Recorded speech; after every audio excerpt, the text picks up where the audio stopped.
2023 সালের ডিসেম্বরে 60 বছর বয়সী ইরানি চলচ্চিত্র নির্মাতা জাফর পানাহিকে দেশের রাজনৈতিক অবস্থার বিরুদ্ধে প্রোপাগান্ডা ছড়ানোর অভিযোগে 1 বছরের কারাদণ্ড এবং 2 বছরের বিদেশ ভ্রমণ নিষেধাজ্ঞা সহ রাজনৈতিক ও সামাজিক সংগঠন থেকে নিষিদ্ধ হওয়ার সাজা পেতে হয়েছে।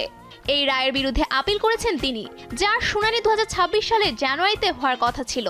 সে অনুযায়ী আগামী 4 জানুয়ারি ইরানের ইসলামিক রেগুলেশনারি কোর্টের 26 নম্বর শাখায় এই চলচ্চিত্র নির্মাতার বিচার শুরু হবে বলে জানা গেছে। সংবাদ সংস্থা রয়টার্সকে পাঠানো এক সাংবাদিকের ইমেইলের মাধ্যমে এই বিষয় নিশ্চিত হওয়া গেছে।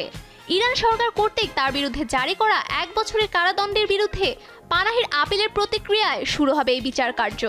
তার নির্মিত রাজনৈতিক thriller it was just an অ্যাক্সিডেন্টের জন্য 2025 সালের কান চলচ্চিত্র উৎসবে পাম ডিওর জিতেছিলেন।